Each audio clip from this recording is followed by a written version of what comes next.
So you've come here for the truth. Well, we've got the truth and nothing but the truth.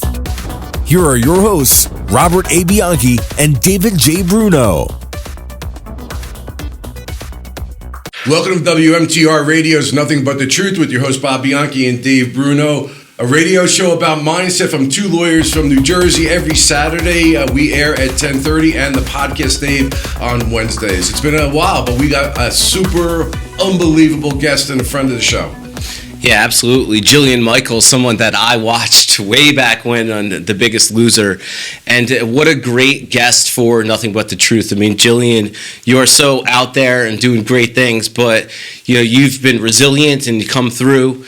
Bob, a little more about Jillian. Yeah, I mean, I'm just looking through some of the credentials. They're off the hook, and I know, one thing that I love about when I'm reading this is that I know Jillian on a personal level, and I know she's big, and I know The Biggest Loser, I know the whole thing, but I don't watch a lot of TV or whatever. Such a down-to-earth, decent person. So today, before we did the show, I said, let me go on and see the particulars, and I'm like blown away here with all the fitness DVDs that she does, 100 million copies worldwide, fitness app, of course, The Biggest Loser, we talked about the Jillian Michaels show, all the publications that you've done. Jillian, you're an amazing inspiration, but what I really want to get to is this is a show about mindset, and we've had so many unbelievable guests on. We were actually introduced through JT Fox.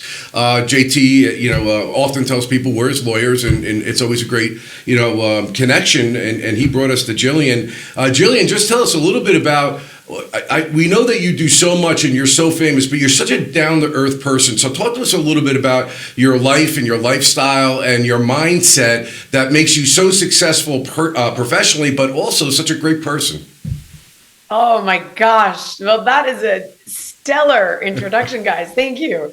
I'm down to earth. I'm a great person. I'm so accomplished. I need to do your show every single week. Let's see. I think I've had my ass handed to me so many times that it's kind of impossible not to be humbled and be down to earth because, you get your ass kicked by life. The key is obviously to get back up because success is in large part a matter of attrition, but I definitely attribute all of the failures that lay in my wake to humbling me and keeping me down to earth. I'm no better than anyone else, not superhuman by any means, passionate about what I do, and fortunate enough to have had the opportunities to learn and grow. Jillian, but it's funny, I'm in the trial world. It's a battle when you're a trial lawyer. And I remember when I was nominated by the governor to be the head prosecutor, chief law enforcement officer of a county, I had hanging on the walls in multiple places, unfortunately it's gender specific, but the man in the arena quote by Teddy Roosevelt about getting into the battle, fighting the fight, and even if you lose, you win, as opposed to the people that are in the cheap seats that are critiquing you. I am sure, I don't know specifically, but I know a lot of people who become successful, who do become arrogant. The ones who are humble typically are the ones, like you just said, that have been knocked down and have been talked about, lied about. So many, when you're in the public sphere, I know personally, how do you deal with that negativity that comes out? I found it very difficult when people, I always said, I didn't have a problem being attacked for the things I did, but I do have a problem with being attacked for the things I didn't do. That came your way and you resiliently came up beyond that. Can you talk to us a little bit about that space? That is tough. That's a bit of a different beast. When people don't like you, right? I think it was Hillary Clinton that once said something to the effect of, I get a ton of credit and accolades and love for things I'm not responsible for. And conversely, I get a ton of hate and criticism and attacks for things I'm not responsible for. So it's really easy to fall into that noise of, oh, I'm adored, I'm hated. You really gotta ride the line and ground yourself. And I would love to tell you it's that simple. It's like an SNL skit back in the day where Stuart Smalley, right? Like, just love yourself more. But the truth of the matter is when you're in it and you're buying your own BS, right? You buy all the hype and, everybody who loves you thinks you're great and you buy into that. It's going to be that much harder when everybody hates you because they do. It turns on a dime. It's crazy. I could read you articles about me from 2010 where it talks about how I've been so accepting of people that are overweight and brought them into the fold and empowered them to be healthy. And I could read you articles from 2020 that are like, she's a fat shamer and a bitch and nothing's changed with me. Right? Yeah. So the point being, the noise is always going to go to extremes. You have to be grounded and know who you are and be consistent with your message. And the people that resonate with you will pick it up and know the truth. And the rest is just noise. Yeah. And as much as it feels easy to say that, right? Someone's like, oh, the rest is just noise. I'm getting canceled. My career's getting destroyed. It feels like that. And then you survive it. And you look back and you're like, wow, I thought it was done. I thought I was over. So the next time you go through it, you're like, oh, this again, been here before. So there's a certain amount of escape velocity to it. In other words, you're in it and you feel like the world's going to end. But then you survive it because life just moves forward and people move on. And the people that understood you still understand you, right? And you look back thinking, okay, it wasn't as bad as I thought it was going to be. I'm still standing and I'm moving forward. So the next time it happens, you're not freaked out. It's not unfamiliar. You're like, oh, this again. I know how it plays out. You know, and Jillian, that's kind of the key is riding out the storm, staying consistent with your message and not buying into the bullshit for better or for worse. Yeah, Dave, before you go, I just want to pick up on that. You know, I found too that when I look back, well, I almost got mad at myself because I said to myself, I gave these people the power. It wasn't them. What they said comes and goes. My response to it, to the extent, even if it's a little extent, let's be honest, we're human beings. And when you're unfairly attacked, it's a, you know, but I look back at it now and I'm like, damn, I could have gotten so much more joy out of, even if they took a little bit of my joy away, I gave them that power. Did you ever feel that way? You know, it's tough because certain attacks are real. And what I mean by that is if somebody gets you fired, if you lose a job or an endorsement or XYZ PDQ, you could definitely decide how you're going to respond to it, right? You're going to be upset. You're going to be stressed out about it. But what you do with the stress is what dictates the outcome. So the thing is, there are times where it's nothing, right? And there are words, and sticks and stones can break your, bones, and names will never hurt you. There are things that won't have a lasting impact that will just piss you off. And that's the part where you got to decide whether or not to let it bother you. There's things that do real damage, and you have to take action and be proactive. So there's definitely a nuance there, right? Of feeling out the situation and the circumstances associated with it, because there are times where you have to fight back. Right. Period. There just are. We're all not to be trendy or get into gossip, but you're kind of looking at the royal family and you're like, all right, there's going to come a time where they may need to defend themselves. They may need to say, all right, enough's enough here. And we're all sort of waiting to see what that game plan is going to be. Like, there's a line where it starts to take a real toll on you and you have no choice but to take action. So that's something you have to really determine for yourself. Yeah, Dave, we talked about that too. You've got to know when to take action, and you've got to fight in certain instances if it's a worthy fight to have. And that is so important. That's essentially what we do with our clients every day, as well as our own selves personally. Go ahead. No, absolutely. Just yet another story of resilience. And it hasn't been easy for Jillian. And Jillian, through these periods, what was the purpose? What was the why that drove you through it? And also, did that why always remain the same? It has remained the same in its core values and intentions, but it's grown as well. So for example, I love what I do because of how it changed my life.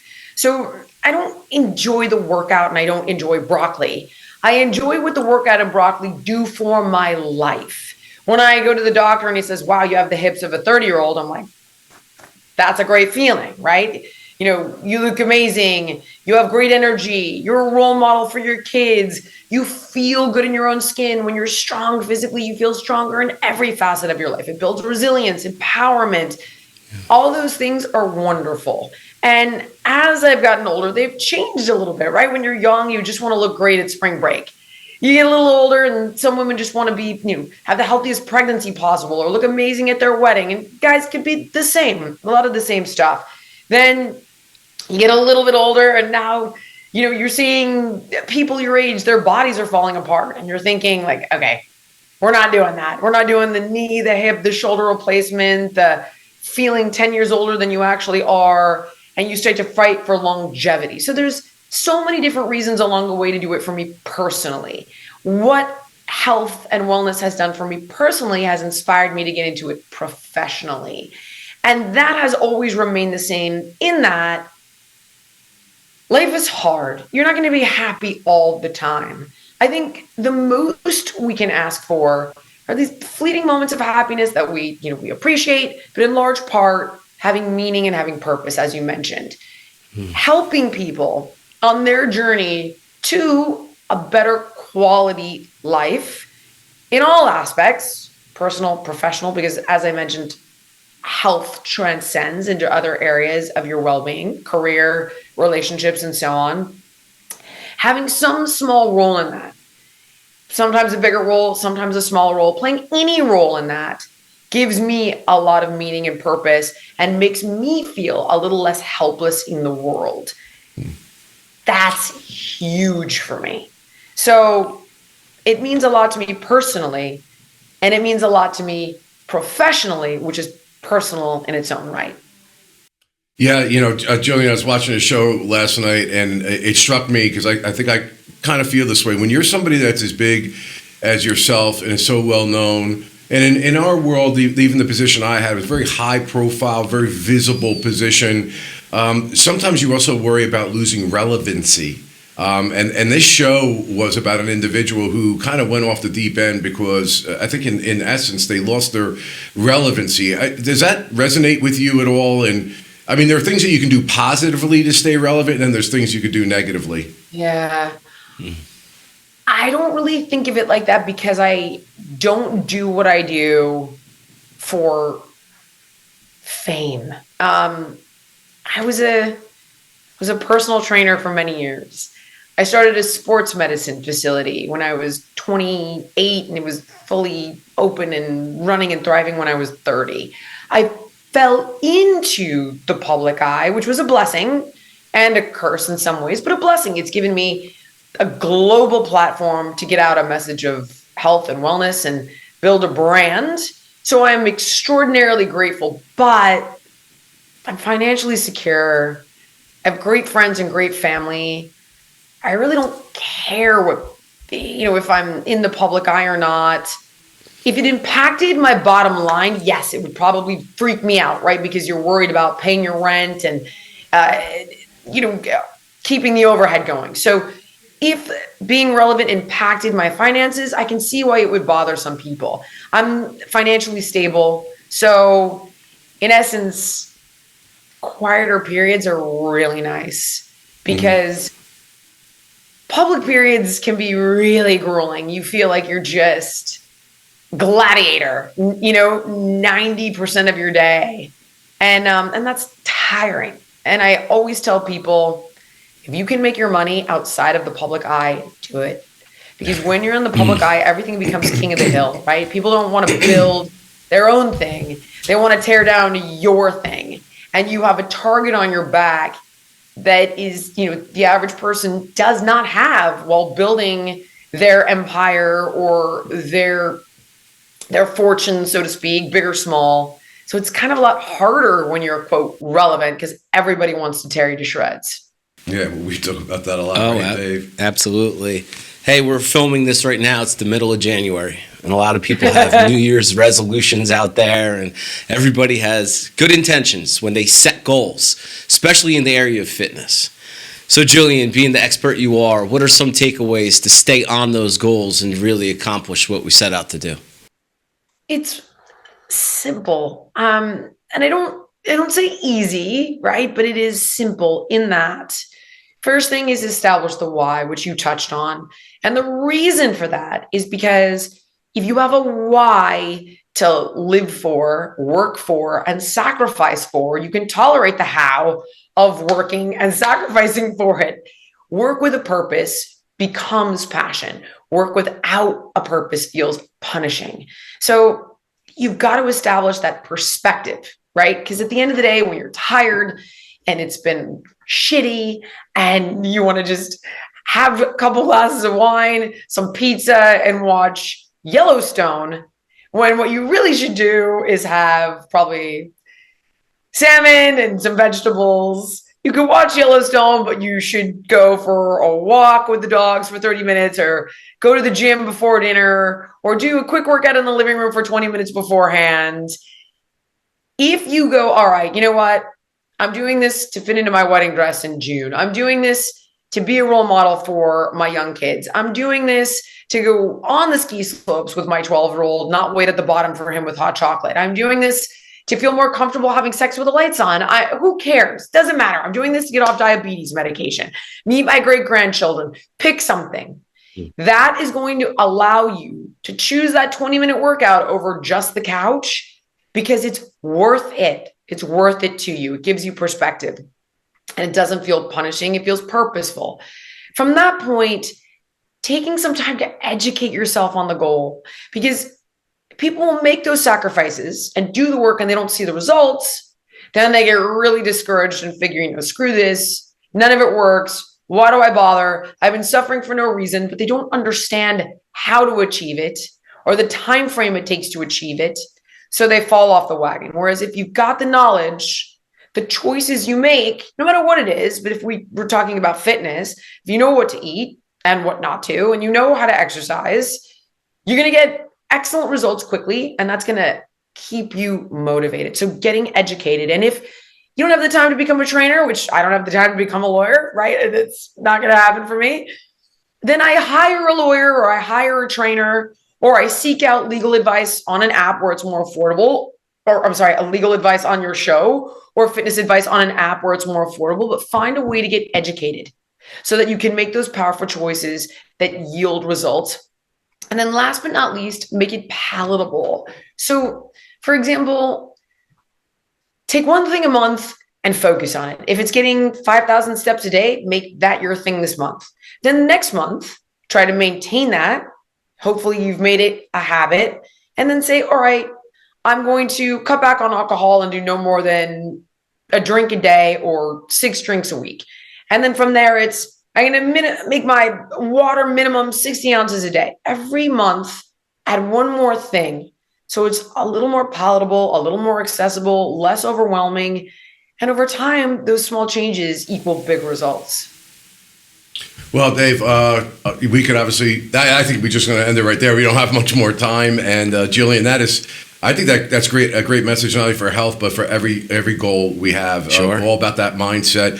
Jillian is one of many we've had on the show even though they come from a different space and a different place, are talking about the same thing. But obviously a great communicator. Jillian, I love your energy. I love your passion. I want to thank you so much for being on the show. And Dave's just going to do a quick tease as to where you can find the show, and then we're going to take a quick picture with Jillian, and we're going to let her go, unfortunately. Yeah. Jillian, first, tell everybody where they could find you now and what your content is and where. Sure. You can find my fitness content on the fitness app, and it even has every single DVD that I have ever created. So if you're a DVD lover out there listening, they're all in the app, along with customized workout programs, personalized meal plans, community app forums, coaching, meditation, sleep support. It's a one-stop shop. You can find it in any app store, Google Play, the Apple App Store. There's a free trial. Check it out. You can get all free content from me on social, because obviously a lot of people don't have the means. I have a YouTube channel, Instagram. I do talks on everything from intermittent fasting to HIIT training. It's all there for you. Blogs as well on jillianmichaels.com. Just out there in the zeitgeist in the most obvious ways that I just mentioned. And if I could just say one thing, to everybody listening, these guys helped me in the middle of they were in the middle of work and dealing with the Bar Association in New Jersey and all this crazy stuff going on. And I had a legal matter that their unique expertise allowed them to address. And I just want to say, anybody listening, these guys saved me so much money and so much pain and so much heartache and so much time. And I am so grateful to both of you. I want you to know that. Everybody listening, these guys are the real deal. And I'm sure everyone knows I have access to some of the world's best lawyers, litigators, the whole thing. And you were just rock stars. And I am extremely grateful. And I wanted to let everybody know all you did for me and everything you do and are about. And that's it. Sorry for that diatribe. Oh, Jillian, thank you. Actually, it was a pleasure, and you made me laugh a lot. And we love to help people, especially when they're willing to help themselves. And your passion and humor make it a lot easier on the left. But thank you so much for that. Really appreciate it. Thank you so much, Jillian. For this particular interview, you could go to nothingbuttetruthpodcast.com, where we will release the podcast on Wednesday in iTunes and Spotify, Google Podcasts, but also we're taking video right now of Jillian, and we'll drop the video as well. Jillian, again, thank you for your time, and we appreciate you being on Nothing But the Truth. Thanks, Jillian. Thank you, guys. Thank you, Jillian. Be well. The Bianchi Law Group, a team of former prosecutors and certified criminal trial attorneys. But here's the thing. He put himself in a box when he said... Relied on by CNN, Fox News, MSNBC, Law and Crime, and news leaders across the country for our criminal defense expertise. In a search warrant, you have to have probable cause that a crime's been committed and there's evidence in a particular place. When you need a law firm with courage, compassion, and the commitment to fight for you, call the Bianchi Law Group today.